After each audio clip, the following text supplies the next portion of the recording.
therefore you're able, and I think people are more likely to be questioning if pro-capitalist policy is something that is good for them and not. And politicians are able to cater more to them simply by catering to their preferences. So and therefore what we have proven to you is there are a lot of harms that capitalism provides to us, but the point to which we do not demonize communism, and it acts as a, for instance, a critical, like it acts in a way in which you're able to criticize the bad parts of capitalism. I think this is at the end of something that is good. Very proud to propose. All right. I thank the Prime Minister for their fine remarks and would like to invite the Leader of Opposition to open the case for the upside. Hear, hear.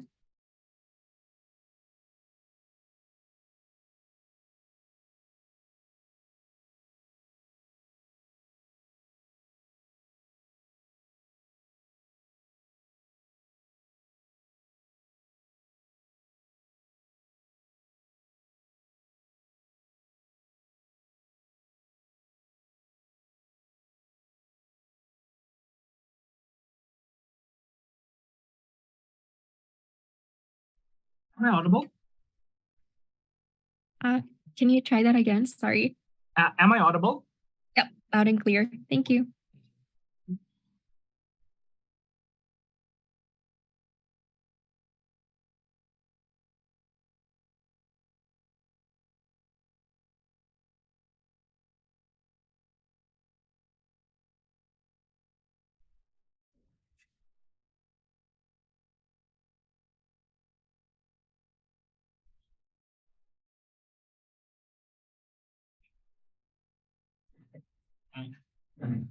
Starting my speech in 3, 2, 1, go. I think it's extremely uncharitable from side government doing two things. First of all, disregarding all the historical precedences and harms that communism already did, and that's why we are regretting this. And secondly, as to how they come up and conveniently characterize as to how there will probably be some form of lenient communism or social democracy, and as to how this will probably keep them in check and balance in the very first place. We will tell you how it won't happen in the very first place. So what is the premise of that? Recognize the fact that communism in general and the party that like opts and subscribes to the idea of communism operates in certain characteristics in the very first place. What do this look like? First of all, the leaders that subscribe to the thoughts of communism extremely self-serving and authoritarian in nature. These individuals, so for example, just from the instances of CCP in China, we can tell they are extremely authoritarian in nature. They in most cases like to suppress power in the very first place. So if an individual or if a certain entity comes up and tells we are gonna probably like act on or do a certain forms of revolution or do movements on them, there are instances of them shutting them down. There are instances of these parties sending all these people to like prisons, torturing them and not allowing to voice their opinions in the very first place. We have also seen instances of human rights abuses in China, in cases of Uyghur Muslims, and in North Korea in the very first place. So these are instances, historically, like preset instances of how like 95% or how majority political party operates in the very first place. This is the nature as to how these parties work. The local democracy, the local political parties, the state level workers. These people are fed with these ideologies in the very first place. So this context is true. I think there are two specific harms that will happen in the very first place. Firstly, how it will affect the democratic values in the very first place. And secondly, as to how it will affect like in the international markets in cases of East Asian countries in the very first place. So the first issue is to how it will affect the democratic values in the very first place. Why are these democratic values extremely important for these people in the very first place? First of all, it's extremely intuitive that in cases of democracies, it's much more easier to voice your opinion and talk against political parties or talk against authorities that you don't support. Something that can be done in a state where most people like subscribe to communism as a school of thought or ideologies in the very first place. For countries like Japan and North Korea, for countries like Japan and South Korea, it's extremely important to adhere to these democratic values in the very first place. Recognize the demography and geographical locations of these countries in the very first place. These countries are near the borders of these highly communist parties in the very first place. So for example, Japan shares border with China in the very first place. So the influences of communism in this party, in specific countries, is extremely high, and the impact of like these ideologies penetrating in these countries is extremely high. If there are specific agendas or propagation of any Chinese parties, of these Chinese parties to like try to push this agenda, the countries of East Asia are in high threat to be like influenced by them in the wafer space. We also tell you how do this like how do these parties package this school of thoughts in the wafer space. So the like ideology of communism is packaged in an extremely flashy and propagative way. These people package and tell you that look, you package and tell the normal people that look, you are probably gonna get equal rights. There are gonna be equal opportunities for everyone in the wafer space. So these propagandistic ideologies are extremely bad. We've seen instances that even if these ideologies are portrayed, there are still people who are being like oppressed in China. People are being abused in terms of human rights in the wafer space. So these are something like if we demonize that, it's extremely likely that people will buy into that package and like subscribe to that school of thought and will cause harms that are happening in the wafer space. So why is it extremely exclusive for East Asian countries in the wafer space? So for countries like Japan and South Korea, the diversity and like cultural and the cultural minorities are extremely important in their cultural integration in the wafer space. Communism as a school of thought or as a party, it tells you to subscribe to certain religions only, tells you to subscribe to only one school of thought, tells you that only certain markets will exist and no forms of other diversity shall exist in the wafer space. So dictating this narrative, dictating this lifestyle, I think it's extremely bad for the minorities in the wafer space for two reasons. First of all, you're like suppressing them culturally, and secondly, you're like depriving their rights in the wafer space. So based on this, it was extremely harmful and extremely important to demonize these parties in the local political space in the wafer space. How do we also tell you as to how it will affect them like internationally in the wafer space? Firstly, it is a threat to the economic development in the wafer space.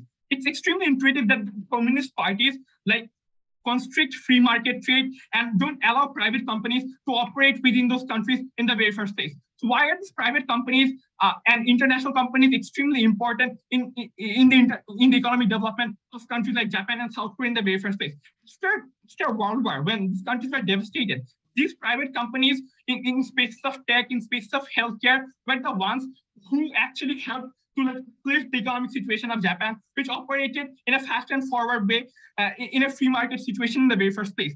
Point in time to come up and like subscribe to these parties or subscribe to these thoughts, there will be no active incentive for these private companies or free entity to operate in those markets. So I think it's going to be extremely harmful for these countries and will suffer the economic development extremely detrimentally in the wafer space. We also tell you as to how it will probably reduce supports of countries like US in the wafer space that directly rebuts with their point as to how they are not okay with that they're probably okay with not getting support from US. Support of US is extremely important because the amount of free trade, the amount of the economic transactions that happens is much more in case of China than Russia in the wafer space. But we tell you for worldwide because of the aids and humanitarian needs from US, countries like Japan like progress in the wafer space. So when you subscribe to these thoughts, it's much more likely that countries like USA will probably shun down, put excessive amounts of tariffs in the wafer space that these countries will suffer. So based on these two instances as to how democracy will suffer and it will cause problems in international trade and international markets, we take the debate home. All right. I thank the leader of opposition for their fine remarks and would like to invite the Deputy Prime Minister to extend government case. Here. Oh yeah. Am I audible? Yeah, audible and visible. Oh yeah, sure. POI is on chat.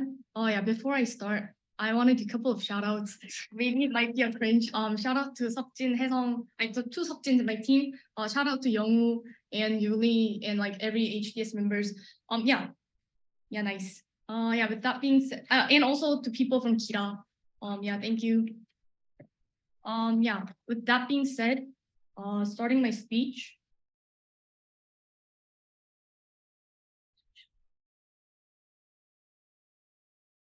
starting my speech in 3, 2, 1.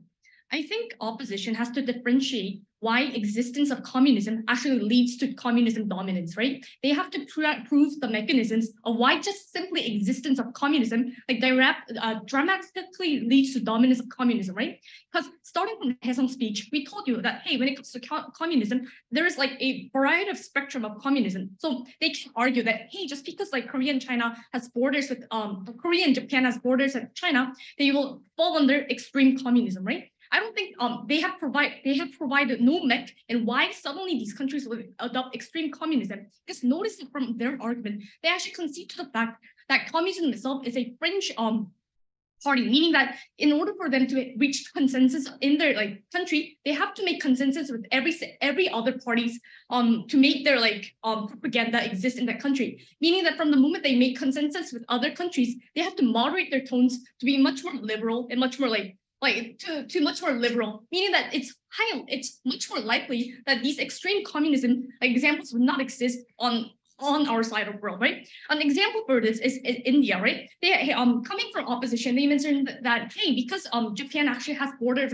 with China, they will fall under extreme communism. India is empirically proven to you that because China is a threat to you, and because if you adopt the same type of communism with China, and because it might actually infringe the autonomy of the country, China, in the cases of India, they have adopted different forms of communism, like within socialism, that actually adopted with their countries, right?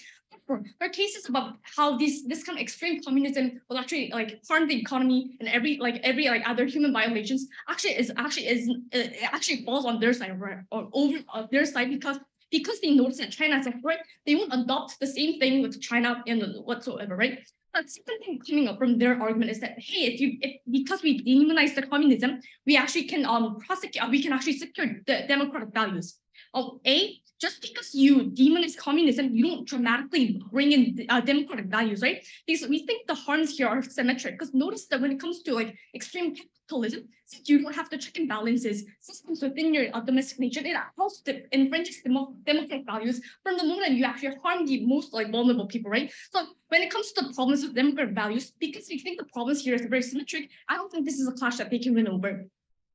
Therefore, as a deputy prime minister, what am I going to do? I'm going to explain what the counterfactual are and why we win over the counterfactual, right? Because we think with the demonization of communism itself, unfortunately, these East Asia countries actually had adopted all the bad parts of capitalism, which is the byproduct of demonization of communism, because we actually lacked check and balance. Coming up from Haeseong's speech, we mentioned how having this demonization of communism actually lost all the check and balance system within the domestic realm, right? Therefore, the counterfactual here is that if we haven't like demonized the communism, we think it would have been possible that these East Asia countries would actually have adopted balanced leftist right politics, like politics like North Europe, where it's like socialist democracy, and like maybe in the worst case, like in the cases of India, like where they actually adopt like communism to fit their circumstances, but not too extreme, because they actually moderate the tones to actually fit their like circumstances, right? Best we think the socialist it would be having social democracy, but at worst case, if the opposition would like to argue, maybe the cases of India, right? Now, therefore, when it comes to balanced leftist right politics, what would it look like? We think economic growth and like worker welfare would be something that would have been compatible, right? Just notice that when it comes to the problems of Korea, because one conglomerate actually dominates the whole economy, it actually fosters a lot of problems concurrently, right? Now, what opposition cannot preempt? Opposition cannot preempt that, hey, if you haven't like demonized communism, you wouldn't have made the economic development. And that wouldn't be possible, right? Yeah, we do concede to the fact maybe the economic like growth process may be slow, but at the end goal, because we are more sustainable at the end of the day, because in the long term, because we have compatibility with the worker welfare and also economic growth. Maybe Korea couldn't have recovered the economy in 10 years, but maybe within 30 years it would have been much more possible. And because if that counterfactual was succeeded, because Korea wouldn't have like suffered the problems that we're currently facing, we think it will be a sustainable long-term benefit. So the second thing the opposition cannot preempt is, hey, maybe you can do these kind of like worker welfare like later on after you make all these kind of after like you demonize communism. Notice that from Haeseong's speech, we mentioned that it's not irreversible. When you adopt these kind of communism ideology, it's irreversible. That's why still in South Korea, we can't adopt like very radical legislations that actually protect the workers right now, right? Because from the moment that you perceive to be much more radical, you're perceived to be as much more communism, and you lose your like voting powers and whatsoever, right? So therefore, since it's irreversible, you can't, and since you can't do it later, we think it should have been done by the counterfactual, right? Problem with the status quo. The problem with the status quo, because we have demonized communism and because we lack a lot of check and balances, when it comes to capitalism, it actually infringes a lot of workers' welfare, right? Because like the norms of meritocracy, where you actually overvalue over competition, and like the discrepancies between the wealthy and poor is very large. It actually dropped the birth rate of South Korea and Japan, and actually it made people leave the country. And like norms like Joseon was something that was like propagated a lot, right? Because it's a problem that can't be fixed without a check and balance system that actually does not demonize communism, because now the radical, like even the most radical like parties in South Korea cannot actually legislate all these kind of changes, right?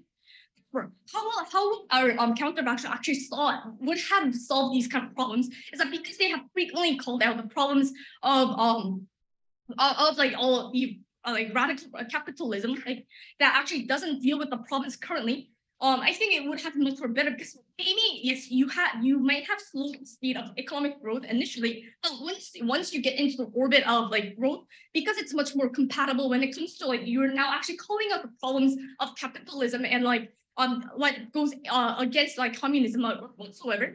We think when it would much more accelerate the speed to much more sustainable level, and in the long term, it would happen much more better, because now the problems that coexist in the current society is actually solved in the later scenario.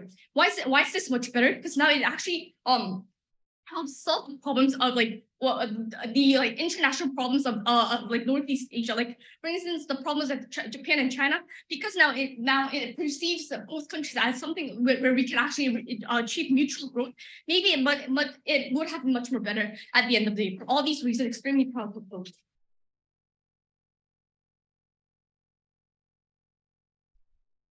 All right, I thank the Deputy Prime Minister and would like to invite the Deputy Leader of Opposition to extend opposition case. Here.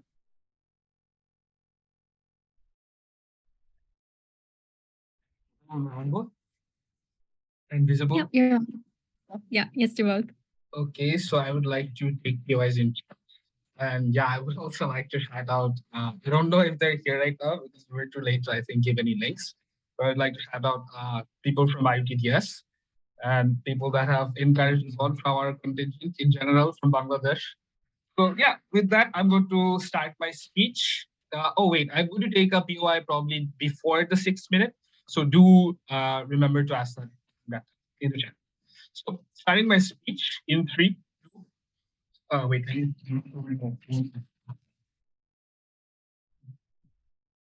Okay, starting my speech in 3, 2, 1. So firstly, I'm going to give you the rebuttal to DPM's case, and I'm going to give you the rebuttal to what the minister said. Then I'm going to extend our case. So firstly, the fault that team government makes today is they give us no exclusive harms to how capitalism or how the existing like ideologies or political ideologies in these countries are so bad that you need to directly revert to communism. Firstly. Secondly, I think government bench takes an unnecessarily heavy burden of telling us that that communism will be preached, in these areas, and that will suddenly transform the entire country to a communist regime.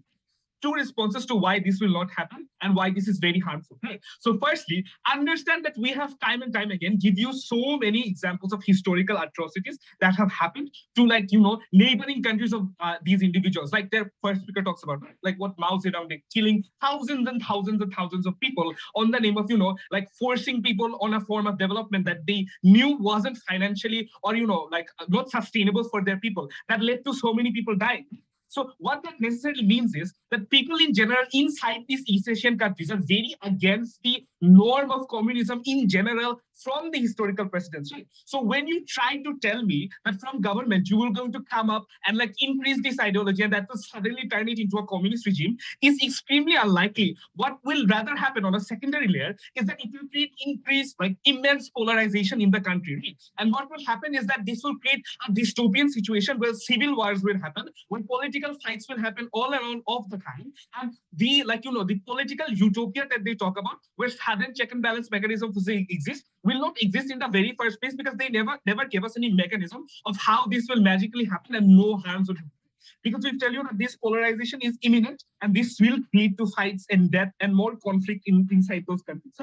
Okay, secondly, now rebutting DPM's case. So they talk about how they tell us that just because existence of communism doesn't lead to dominant ideology, right? So firstly, we've given you the mechanism structure of how communism works, right? These are in general ideologies that target the most vulnerable group of people in a society or in a country, right? So what happens is that they go to worker class and tell them, like Mao Zedong goes to worker class and tells them, look, I'm going to make you as rich as the white man in the country, when they themselves are sitting on a golden chair and dictating who gets what sort of wealth on the basis of telling that they have no self-interest, right? So what happens is they usually propagandize these these ideologies and sell them to them, when historically through examples we know that these are lies and these have been perpetrated as lies and these have led to extreme harms, right? Okay, secondarily, their PM themselves have already conceded to the fact that the existence of communism or not demonizing it will automatically lead to transforming it to a communist regime. So we believe that we take that clash of how it will necessarily lead to a communist regime if it's not demonized. We'll also talk about extensive harms in my constructives of communism again. So secondly, they tell us that communism won't be extreme, it will be liberal. So first instructive structure, this debate is about regretting, right? Understand that for the general populace of Japan or for the general populace of in general East Asian countries, the decision they make to ascribe to a certain ideology depends on the certain lived experiences and certain lived stories and experiences that they've heard, right? So what happens is when you come and sell me a fairy tale story of suddenly why I will be more liberal, I will subscribe to a more socialist sort of ideology instead of that's more harmful and more authoritarian, people will simply not buy it, right? And we believe that the people, it's simply it's enough to regret based on the atrocities that has happened, especially given the precedents, right? On a third layer, understand that they tell us that because these individuals will now try to critically analyze it and they will try to protect their image, they will be more critical and they will create check and balance. Understand that PM themselves concedes to the case that even if that doesn't happen, I will still have the support of regimes like Russia and China. Understand how this harms their specific case. Because in that specific instance, then the countries, let's assume suddenly Japan doesn't care about human rights, right? Japan wants to turn into a communist regime. They're very critically analyzing and understanding, oh, communism is very good. What incentive then they have to protect these human rights or protect all of these democratic incentives? Because now they have the support of authoritative regimes like Russia and China, who do not cater to human rights or do not cater to democratic values in general. So when you yourself tell me that they will have the support of these communist regimes, you necessarily concede that they will not cater to more democratic ideologies like the USA preaches. On a first level. On a second layer, they also tell us that, listen, they will lose the support, they will gain more support from the US. We have incentivized the mechanism to tell you that they will necessarily harm their foreign image more right now, because everyone is aware of the atrocities that communism has caused and how undoubtedly bad it has been. So in the first instance, they will lose that foreign image if they cater to those ideologies and if they do not demonize it in the first place. On a secondary layer, even if we have to trade off, we believe that because of the existing relationships East Asian countries like Japan have with US is a much better foreign actor for us to have ties with than China or Russia. Right? Because in general, it also goes with the ideology that I have and also ideologies that my citizens like. Right? And lastly, they also talk about how economic development will happen. So understand, because of economic development will be slow, but it will still happen. Understand they give us no mechanism as to how this will happen when we have give you extreme, multiple layers of analysis on how economic development doesn't happen, because everything is privatization doesn't exist. And the reason why Japan is so ahead in the in economies like tech and like healthcare and all of these things is because of a thing called the Japan miracle, right? Where Japan has a reliance on their private investment sectors, right? Understand how Harvard or MIT or education systems or medical systems are always better when they're privatized, because in those cases, they can provide higher forms of output in those institutions. So when they're like, under government control, in most cases through precedents, they're less likely to be much useful in general. So economic development doesn't happen. Right. So understand when they talk about worker harms and a lot of cases where workers are being harmed in a lot of cases. Understand that's a wash, right? Because that signature probably exists in outside the world, and mechanisms stop these things or are trying to stop these things also exist, like worker unions, right? And social welfare organizations also exist outside of the world that can tackle all of these things, or the harm that happen in a capitalistic environment or in an alternative environment for communism, right? So for all of these reasons, I believe Team Government's case doesn't stand. And more extensive, we have also talked about how communism is so bad in general that simply you have to not calling it out necessarily leads to revising this history. We believe it is so extremely bad, and because it's so influential in terms of human minds, we believe that not calling it out as the evil to everything will necessarily lead to it being revisioned, and people forget all of these atrocities, and that's why we believe we need exclusively demonize. Thank you. All right, I thank the Deputy Leader of Opposition and would like to invite the Government Whip. Here.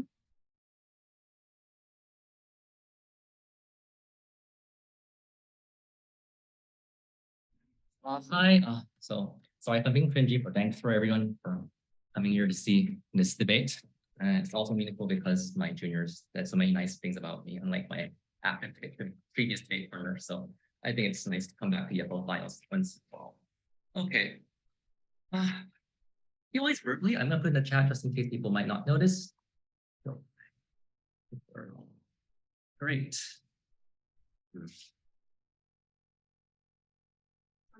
Oh, so okay.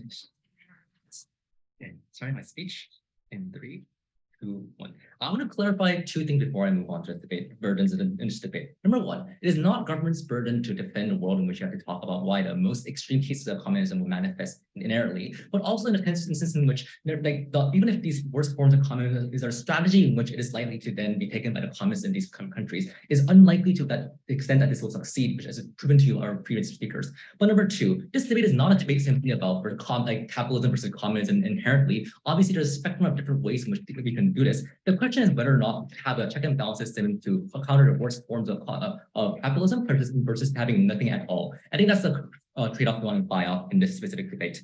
First of all, 3 things in this debate. In the clashes in terms of the what spectrum of communism is likely to dominate. Second, in terms of the historical packages, and lastly, in terms of the future growth of the society. Number 1, the idea of communism, the spectrum of communism, I think, was a contentious part. Because opposition lacked a lot of mechanisms to prove as to why it would take the most extreme form, simply because the mechanism we heard from opposition is that, look, we have your bordering neighbors with China and Russia, therefore it's likely that you will turn to most extreme forms of communism, and never really engaged the other different forms of communism that have taken place in the past, not just the present. This is the case instance of India, for example, adopting socialist policies, despite the fact that they were right nearby China, and having a different way of balancing out democracy and socialism. We see this happening oftentimes in Scandinavian countries also before the Cold War even happened properly. And we see this happen oftentimes in the United States in the late 1800s. We see communism not being successful to gain power, but still having a critical voice in to ensure that we have some check and balance against capitalism. So it is having a voice that is against it being an important part, not necessarily that they will always win. That is a burden that we set to ourselves in this debate, right? First of all, what is the mechanism that we hear from opposition which is simply lacking? The argument that because you're close by, it's likely that you're therefore likely to then turn really communist. Is unless they actually prove to us it's just a magical Northeast Asian genetic thing in which you have to naturally become a complete extreme communist, I'm unsure as to why that is the case. Because they told you the likelihood that countries oftentimes balance against threats or the incentives in which, as Diego told you, is exactly why it is likely not the case in which this will take the most extreme forms of communism. Take the instance of India, for example, that balance against China, they might have it by taking a very moderate form of communism, despite the fact that both developing countries. So the opposition's argument that this idea of communism gives too much allured to the extent that people go crazy is not proven in the case of history. We see this happen also in Yugoslavia, which took a more moderate form of authoritarianism to say, even if there's more extreme cases, which was the reason why Yugoslavia was the leader of the third world movement despite adopting some socialist policies. So the argument of opposition being this proximity means that people would simply adopt the most extreme forms is just factually untrue, but also logically untrue, considering that countries want to balance against their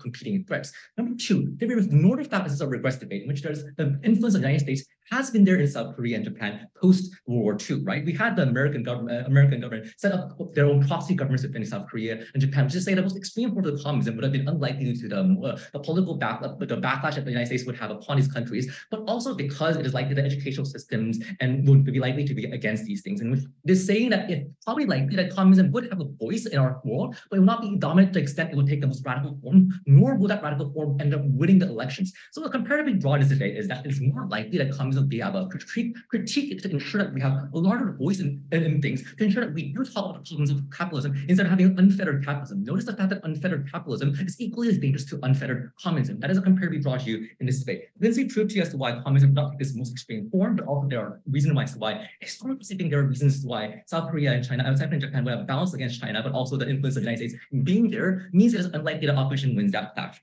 Second clash about historical baggages. And the important part we talked about is twofold. Number one, historical baggages exist within own domestic spheres, which is say the South Korea and Japan's history of war criminals, or for example, Japanese collaborators that happened during the colonial periods of Korea are likely to be unpunished. And that's the comparative drop to the examples of being that the Japanese zaibatsu, which were dominantly responsible for applying a lot of harms, is for example, forced labor of Joseon people, Korean people back then, was something was left unpunished. The fact that these people were actually effectively warmongers were not left unpunished. This happened because the Japanese collaborators in South Korea were unpunished because they were simply the social elites who had power involved, and the American government wanted to utilize these influences in order for them to control the government. And that's just the reason why if you have a communist narrative that is able to fight back on this and criticize these parts, it is likely that we have some level of, not the entire level of accountability, like having a communist overthrow, but to the extent we have much more reliable and accountable measures in order to talk about these problems, right? And the reason as to why we told you this is because opposition simply asserts that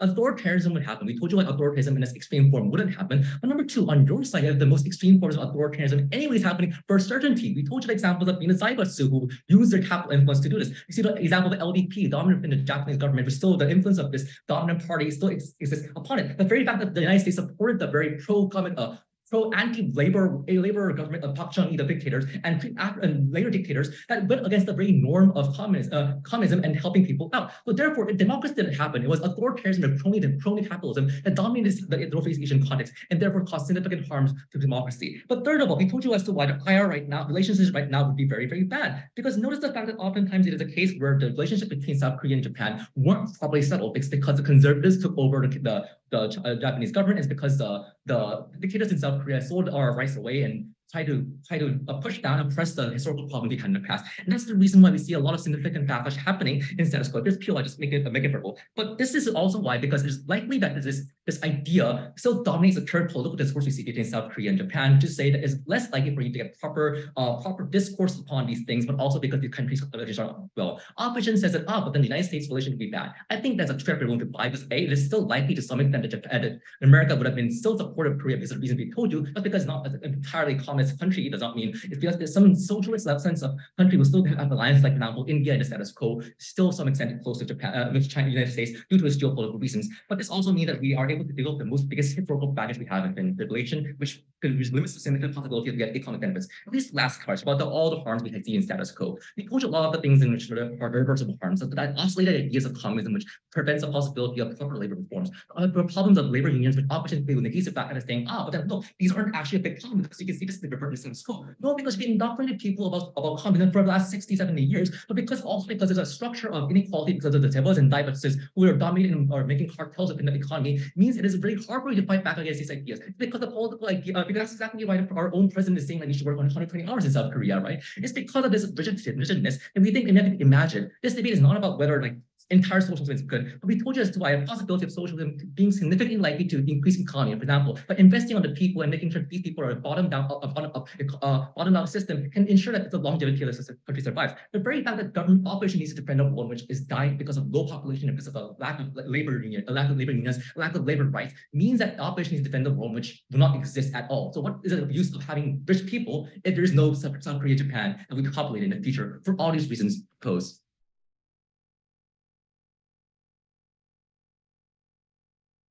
All right. I thank the government whip for their final remarks and would like to invite the opposition whip. Here.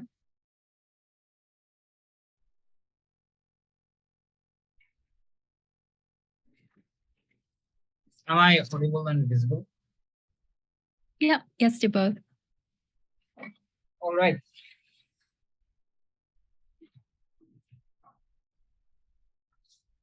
Two tends to give shout outs right now. People who have cared for me and looked after me, you know who you are, and extreme thanks. Starting my speech in 3, 2, 1. A few general remarks regarding how a regret motion works, and I don't think government really understands them. A regret motion happens in retrospect. That is to say, things have already happened, things has already been done in the past. You regret it because those have happened. We on the upside have to argue that those things happened, improvements and developments happened because of this. Okay, having the 3 points of question. Firstly, in terms of political domination, which side, and political scenarios and environments at best, which side have it better? Secondly, in terms of economic improvement, and thirdly, in terms of rights, labor rights, human rights.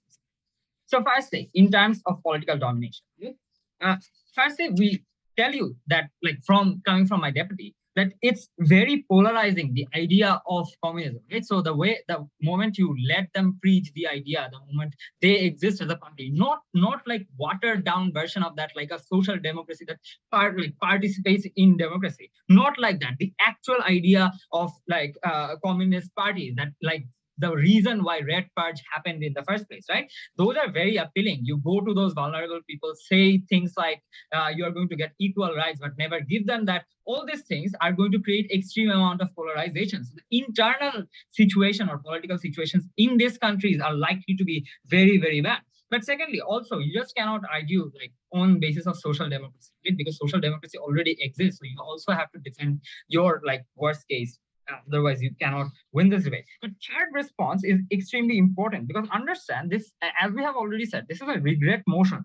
So this debate has actually happens in times when this red purge and red fears started in these East Asian countries in the first place. These were times of 1950s and 1960s when communism was on the rise, and countries like China was actively transitioning to that, right? So any kind of opportunity of these communist people or giving them the opportunity would massively result in these countries transitioning it into that, right? Because those were very vulnerable times. But vulnerable time, because China, North Korea, everyone was transforming. But secondly, this is also the reason why the democratic situations were also going to get worse, because if you were effectively going to transition into communist parties, into the rule of communist parties, you were able, you would be much more likely to discard democratic values on their side of the house, right? But even if that doesn't happen, why it's still bad when communist parties exist in even if democratic values exist, why communist parties, the existence of it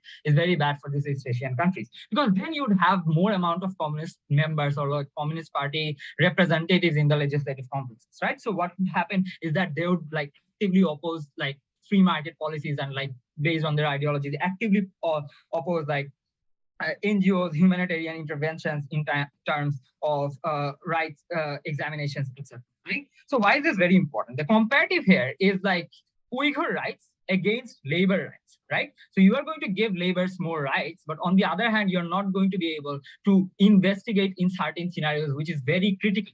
And that only happens on our side of the house when you do not have this extreme amount of intervention. And I think we have really explained you well about why this communism, the effect of communism being an authoritarian states, effectively bringing everyone into one own ideology is something that's very likely to happen in the first place. And secondly, why after that happens, it's very hard on your side to examine that, to care for that.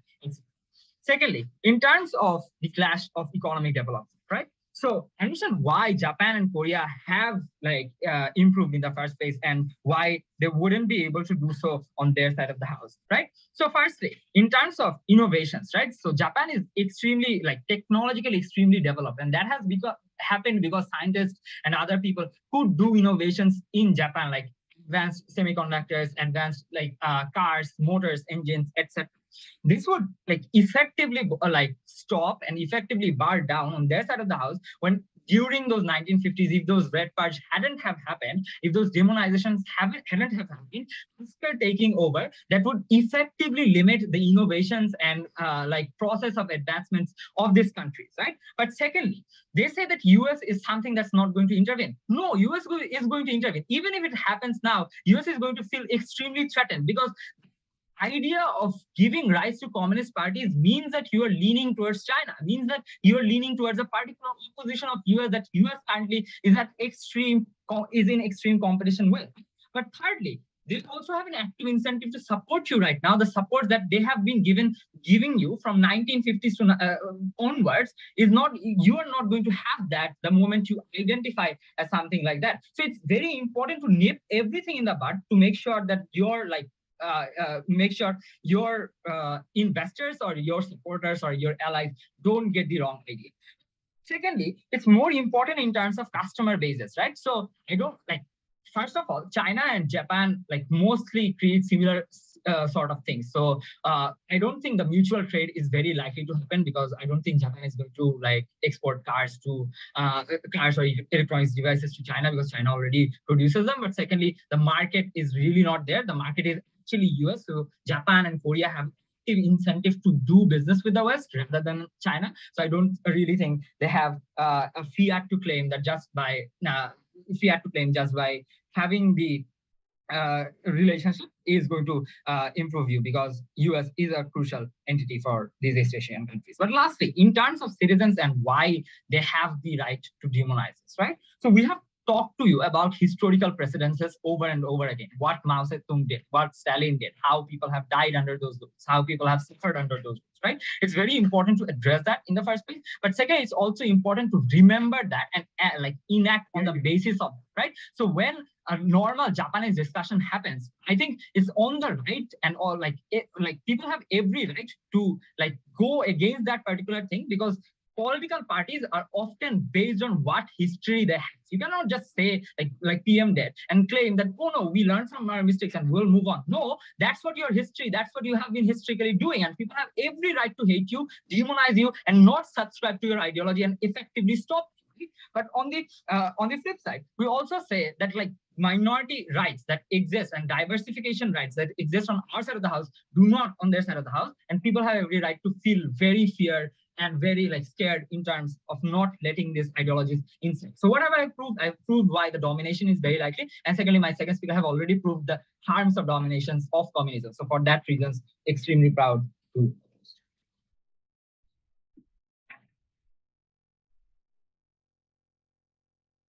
All right, I thank the opposition whip for their fine remarks and would like to invite the opposition reply to close their team's case. You're here.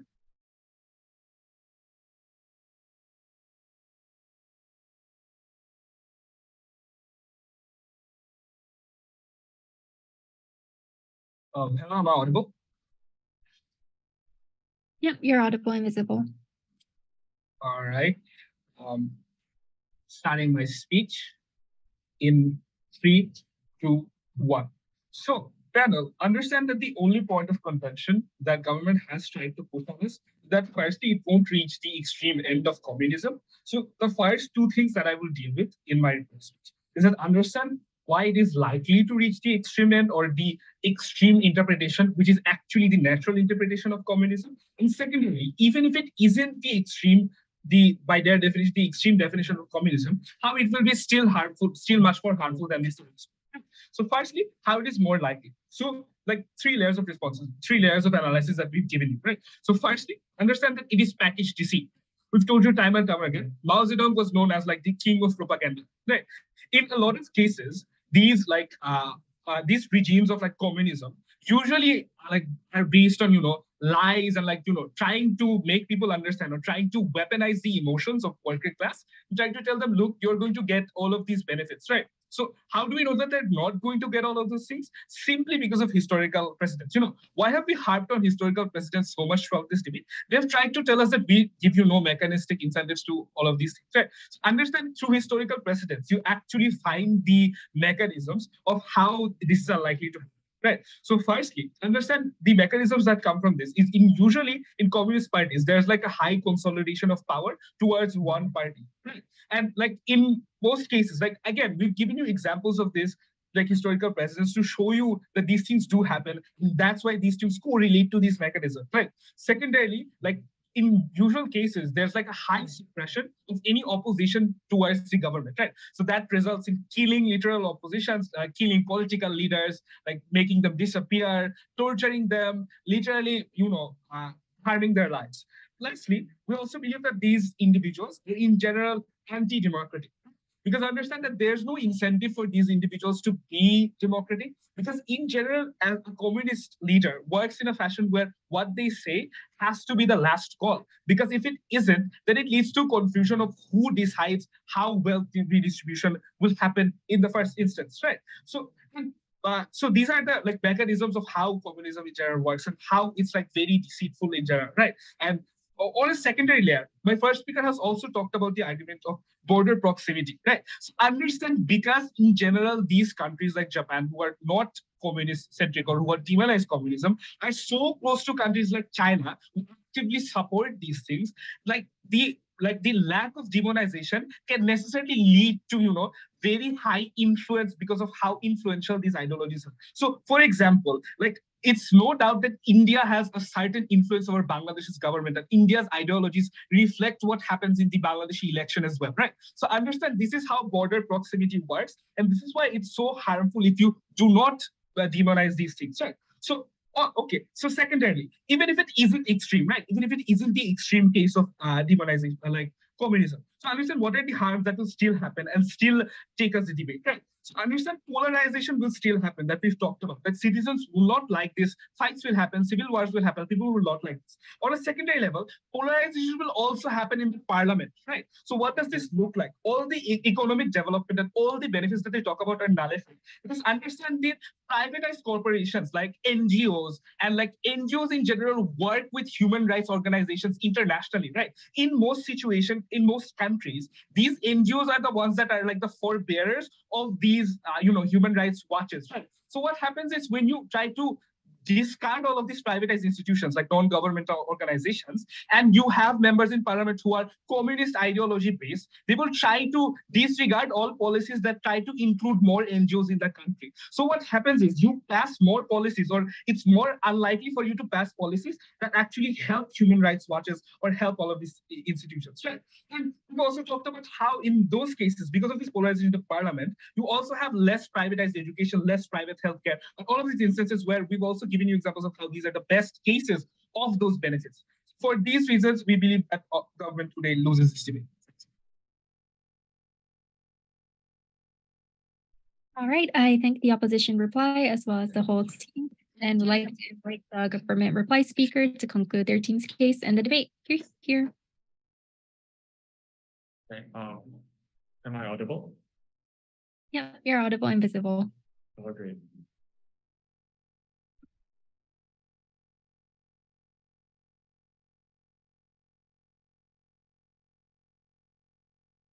I'm starting my speech in 3, 2, 1. Two clashes. Firstly, is communism good or bad? Secondly, regarding economic development. So firstly, opposition side tells you that communism is bad historically and that extreme communism is likely to spread. We give you two responses that was on the engagement. Firstly, PM's response of how communism exists within a spectrum, and therefore they have to prove why communism is likely to manifest in its most radical form is something that was never engaged with. What is more likely is the characterization that I give you. Things like socialism or Scandinavian countries are oftentimes communist parties are oftentimes engaged in fringe parties or things that are not engaged with. Second response was BPM's response, where why would that like extreme form likely to be a likely to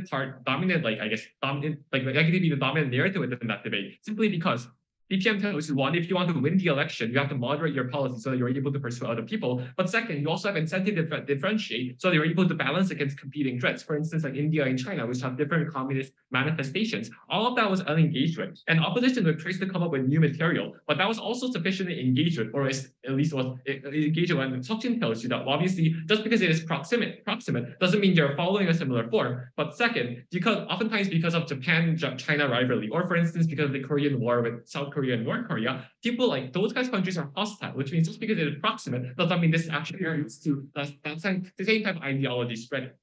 Second response opposition tries to give is that, for instance, things like DLO says that communism actually targets the most vulnerable people. This was also rebutted by when government tells you historical examples of India or Yugoslavia, or second structural mechanism that was already echoed from our previous speech, right? So obviously this means that going against democracy is something that they failed to prove on their side of the house as well. Thirdly, DLO tells you that there are historical testimony of hatred, and therefore polarization is going to occur on the left and the right. This is one, a severe contradiction with their previous explanation of how it's like communism is more like extreme communism is likely to be occurring on our side, but also government whip tells you that if you're able to then, if this is still enough to actually criticize the biggest problem of capitalism, they are not being comparative in the sense that they weren't able to engage with the biggest, like why we're able to still tackle these types of problems.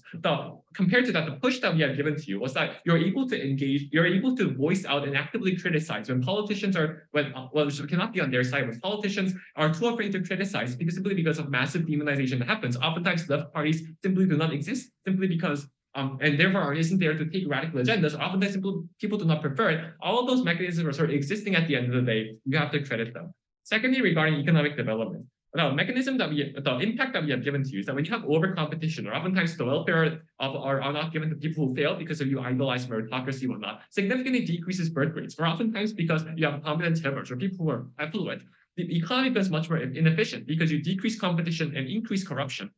All of that. In contrast to that, the alternative that we have told you was that it is more oftentimes likely that you have alternatives of like socialism existing, things like moderate, slow economic growth, which is spearheaded by middle-sized companies. These are things that we have told you. The response that opposition side gives is that one is about how DLO tells you you have negative reputation of communism and therefore you're not able to gain investments, which was one. Government whip tells you that when you're geopolitically close, you're more likely to be gaining investments in the first place. But second, DPM also tells you that at the point at which you dissolve historical baggage, you're more likely to gain cooperation with other Northeast Asian countries. I'm not exactly sure why this is the point to which you decrease investments, but we actually flipped our case. We gave more engagements or more investments to the point to which you increase cooperation with other countries. A second is that opposition, even if opposition tries to tell you that just because you reverse economic development, you're able to reverse this trend after you're able to, after you become a developed country, that's simply not enough. Simply because the mechanism we told you is that left parties are not going to be existent, or that people are not likely to be believing in these types of left-term policies. And therefore, left policies at the end of the day cannot be pursued after economic growth happens. It has to happen now. And insofar as you're able to prove to you or prove that there is an alternative path to go, that is something that we should be pursuing. Very proud to propose.